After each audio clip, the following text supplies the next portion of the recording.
Bonjour, je suis avec Brice Fournier ici, c'est toujours Bonjour. à Expo TV. Enchanté Brice, Enchanté. Ouais. je suis très content d'être avec vous. Ismaël. Et donc on va lancer notre interview sur toute votre carrière et tout vos parcours. Ah bah jusqu'à super, maintenant. je suis là avec. On n'a pas donné de nom encore. Mais on va trouver un nom. Jean-Roger Lafougne. Gustave, Gustave, pas mal, pas mal. à cause de la petite moustache. Qui se décolle. Bon, on n'est pas venu pour parler de lui. Hein, Non. Et bah c'est parti. À tout de suite. À tout de suite. Merci. Jingle.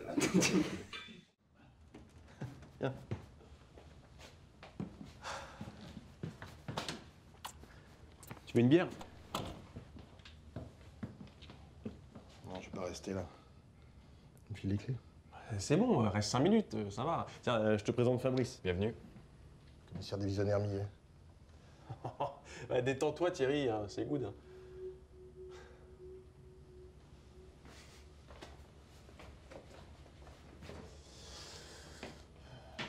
Sympa ici. Je pense que oui, ça marche. Ils vont nous faire un signe. Du coup, on peut commencer par faire un petit coucou à nos amis qui viennent de rentrer. Enchanté. Rentrer dans la pièce ou. Non, Ah ouais, d'accord. entrer dans l'expo, parce que nous on est dans la pièce, mais ils nous voient en direct sur des écrans géants. D'accord. Ouais. Pourquoi il y a plusieurs caméras? Est-ce qu'on est en 3D là? C'est ça, on est entre deux. Ils ont des lunettes et tout. D'accord. Donc, Brice Fournier, vous avez commencé il y a très longtemps votre carrière d'acteur. C'est faux. Ça commence super mal. Vous Vas-y, continue. Vous venez de Lyon en plus, donc vous vous sentez un peu comme Ça chez c'est vous vrai, ici. ouais, tout à Vous fait. avez fait une grande école de commerce ici à Lyon. Oui, en plus. Donc, Et effectivement, j'ai mis 7 minutes en scooter pour venir jusque-là. Ça me change des salons à Migène ou à Bordeaux. bah, c'est parfait ça, on peut montrer le côté et tout. Je si suis vous avec mes voulez. gamins et tout, c'est fabuleux. Bah, c'est parfait. Non, ma carrière d'acteur, mon premier film, c'était en 2008. Oui. Ouais, il y a 7 ans. C'est pas une grande carrière, qu'est-ce que tu racontes? Quand même, Mais c'est- bosse tes fiches, mon pote, qu'est-ce qui se passe? Ah, mais tes fiches, c'est le programme, en fait. J'en rame pas une ici. Non. Non, vous avez commencé en tant que acteur sur scène, vous avez fait une pièce de théâtre. Là, Ah ouais, c'est vrai. Et là, vous avez rencontré En Alexandre fait, Astier. j'étais restaurateur. Oui, Et j'avais un copain qui s'appelait Jean-Christophe Ambert, c'est ça. qui est metteur en scène. On ne le dit pas assez parce qu'il n'en fait plus beaucoup maintenant, mais il faut le. Quand vous voyez Jean-Christophe Ambert, vous lui dites putain, JC, Jean-Christophe, qu'est-ce qui se passe? Pourquoi tu ne fais pas de la mise en scène? Et il a monté un truc monumental. On était 25 sur scène, un Shakespeare à Lyon, aux Subsistances. Et effectivement, il y avait dans le cast plein de gens qui sont les trois quarts dans Kaamelott, et dont Alexandre Astier, qui était un illustre inconnu, qui avait un des rôles principaux de la pièce et qui avait signé la musique de la pièce. Parce qu'au départ, Alexandre Astier, il est pas du tout ni comédien, il était au conservatoire. Il faisait du violoncelle. Je me balance. Il est sorti premier, je crois, du conservatoire en violoncelle. Et voilà. Et c'était nos premiers pas sur scène, effectivement. Et c'est là que la jeunesse de Kaamelott s'est faite. Et c'est pour ça qu'on s'est retrouvés tous après sur le. Parce qu'il était là, et Alex, il va pas beaucoup plus loin que ce qu'il inspire autour de lui, quoi. Donc, il vous a proposé le rôle de Cadoc. Ah, t'as bossé un peu quand même. D'accord. Bah oui, il faut un minimum de bosser quand même. Ouais. Et donc, vous n'avez pas fait que Kaamelott, vous avez fait pas mal de gros films. Non, mais moi j'ai fait Kaamelott, j'étais pas comédien, quoi. Alex, il est venu me voir, il m'a dit tu veux faire quoi? Je sais pas. Alors je lui ai proposé un moine, je voulais faire un moine. C'est avec une tonsure et une toge et le cul à l'air, je sais pas, un truc un peu. Je me suis retrouvé en Cadoc, c'est pas mal. Bah non, c'est un gros rôle. C'était son interprétation du moine, j'imagine. Et puis c'était quoi la question? C'était après Kaamelott, vous avez fait quand même pas mal de gros films. Bah après Kaamelott, rien du tout. J'étais, enfin moi j'ai 9 vies en tout comme les chats. J'en suis à 7 je crois. 7e c'est ma carrière de comédien. Et avant j'étais restaurateur. Et donc, Vous avez j'étais ouvert de grands restaurants à Paris. Ouais, j'étais restaurateur. Et en fait, alors vous voulez tout savoir? Allez-y, allez-y. Je vais m'allonger sur le divan. J'ai commencé à prendre des cours de théâtre parce que déjà le cinéma me passionne depuis que j'ai 14 ans. Pour l'anecdote, je me suis fait virer de. On a le droit de donner des noms de marque. Je me suis fait virer de chez les Chartreux. Et le directeur qui était la tête dans les mains, parce qu'en plus j'étais doué à l'école, j'étais assez bon, et par contre je tenais pas en place. Et le directeur il me dit mais qu'est-ce que vous voulez faire de votre vie? Et je lui dis je veux être comédien, j'avais 14 ans, 15 ans. J'ai toujours eu cette passion. Et après, à Paris, pareil, ça me stresse, et du coup, j'ai pris des cours de théâtre, mais en guise de thérapie. C'est pas une connerie. Et ça fait un bien fou, c'est-à-dire que je faisais un stage, 3 heures tous les matins, je sortais à 13 heures, j'étais vidé, et ça me faisait un bien fou. C'est canalisé. Et ça a démarré comme ça. D'un coup, ça a commencé à vraiment me prendre et à me plaire. Et c'est peut-être à cause de Jean-Christophe Rambert, d'ailleurs. On ne sait pas. On va lui demander un jour. Faudrait le contacter. Et voilà, et après j'ai rencontré un agent qui aimait bien ce que je faisais, j'ai fait des petits trucs, et puis et en 2008 j'ai fait un film qui s'appelle À l'origine, qui a été un très très beau film et qui a cartonné. Et le réalisateur m'avait vu pour un petit rôle et il m'a donné un rôle important, et du coup voilà. Ouais, pas mal de nominations dans... Ah ouais, on a eu 11 nominations au César, et on était à Cannes, dans les plus gros festivals. On était à Cannes en sélection officielle. Donc quand même une belle carrière, et vous pensez que passer par la scène, passer par faire des pièces de théâtre, c'est important pour une carrière de comédien? Alors moi, comme je fais tout à l'envers, vous l'avez remarqué, là j'ai vendu mes restaurants, je me suis barré de Paris que je supportais plus. J'embrasse les Parisiens. Vous n'êtes pas le seul à le dire. Ouais. Et je suis rentré dans mon Lyon natal, et combien ça me fait de carrière du coup? 7 ans 7 ans de carrière, ou peut-être 10 ans si on compte la pièce. J'ai pas pu faire de théâtre parce que quand on a des restaurants, on peut se libérer une semaine, 15 jours pour aller tourner, on ne peut pas se libérer 3 mois tous les soirs. Donc ça m'a beaucoup frustré. J'ai fait une pièce là, en 8 ans, un autre Shakespeare d'ailleurs. Et je suis rentré à Lyon là avec l'intention de brûler les planches. D'accord, et de continuer vraiment dans la carrière de comédien. Et... J'ai mis un peu le pied, je lève le pied sur les rencontres et les castings cinéma, sauf si c'est chouette.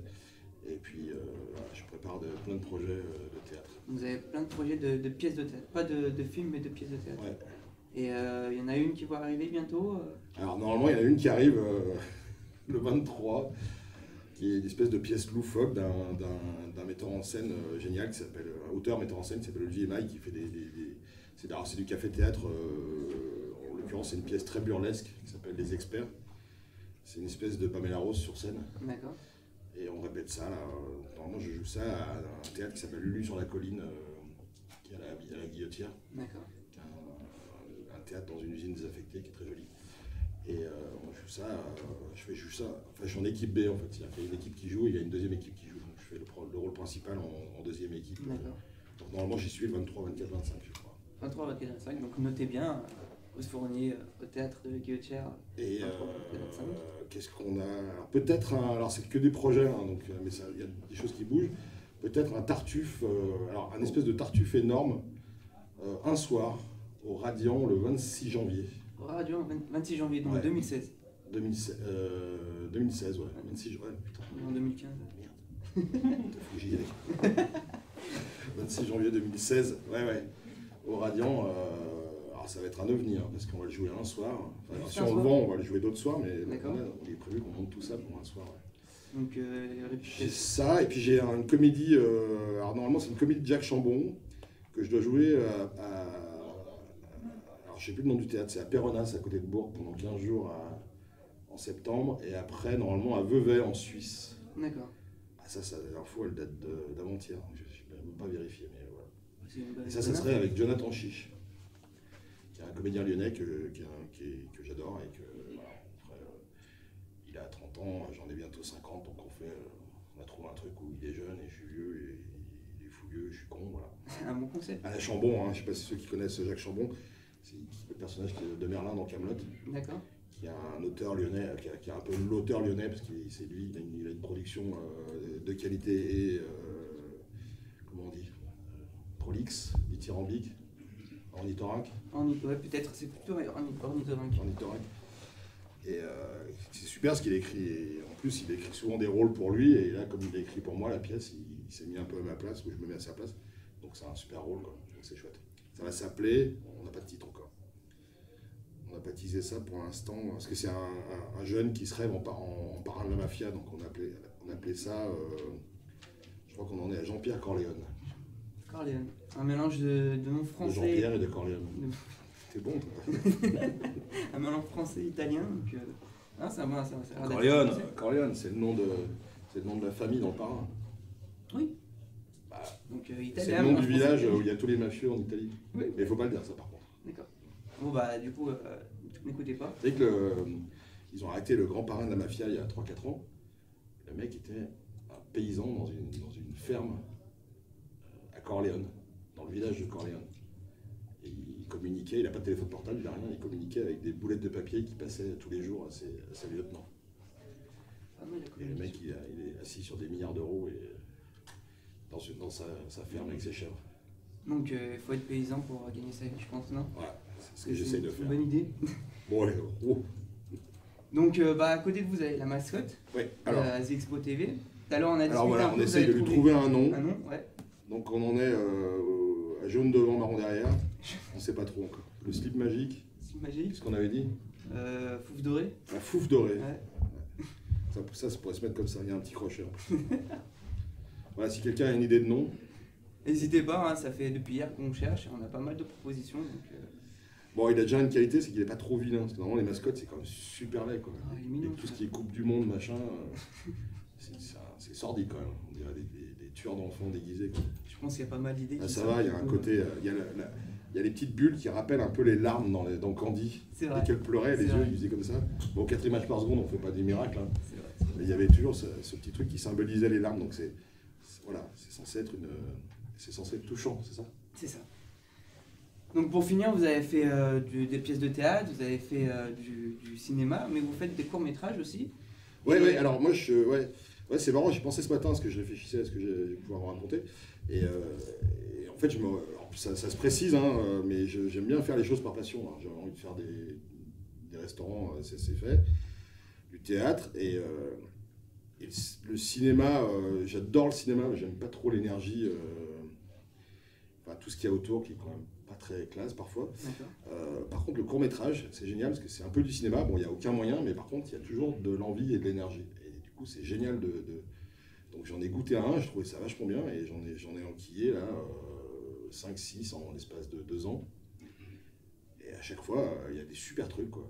Donc, c'est un peu frustrant, c'est un peu court pour raconter des histoires en 10-20 minutes. Mais par contre, les mecs, ils sont dans des univers qu'on ne peut pas oser dans le long métrage. Moi, je trouve que le court-métrage est obligatoire et nécessaire parce que les mecs, ils n'ont pas de contrainte de budget en plus, donc ils racontent, ils mettent leurs doigts où ils veulent. Personne ne va aller leur reprocher, ni France 3, ni France 1, ni Canal, ni M7. Mais c'est ça en plus, c'est eux, ils n'ont pas de contrat à rendre et d'un coup, ils se lâchent. Et moi, les films que je montre, bon, ça. C'est frustrant, c'est court, mais voilà, il y a un univers, on bosse, quoi, on bosse vraiment. Hein. Le dernier que j'ai fait, là, je l'ai dans ma poche depuis 2 jours, il était fini, hein, il était projeté à Paris jeudi, En attendant, de Julien Israël. J'ai adoré, quoi. J'ai adoré à faire et à voir, et c'est vraiment super.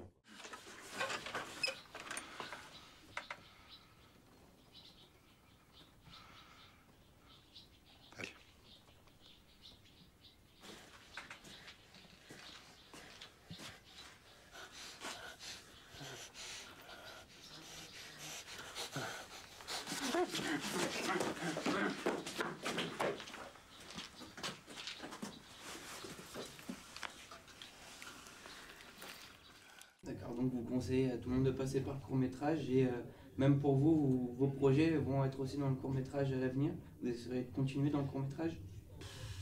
Je suis assez dévoué, hein. Ça va peut-être me passer, mais si je peux aider, je le fais, quoi. Et puis je les mets à l'épreuve, hein. Je leur fais pas de cadeaux, je les emmerde, je travaille comme si c'était un long métrage. Je les lâche pas, quoi. Et puis il y en a un qui peut en parler, qui est avec moi pendant ces 2 jours, Johan Louis, qui est le réalisateur de Behind the Bush, et qui va peut-être produire aussi mon projet des quiches et des hommes. D'accord. Alors, un projet, c'est un peu long d'en parler en 2 minutes, mais. Et Johan Louis, il me voulait dans son film absolument, il m'a envoyé son scénar, je lui ai dit c'est de la merde en boîte, quoi. On ne peut pas faire ton truc. Il m'a pas lâché, et on s'est pas lâché, on a travaillé des heures, quoi. Et il a tout réécrit, on a discuté, et à la fin, le film, il en est à son 40e ou 50e festival aux États-Unis, quoi.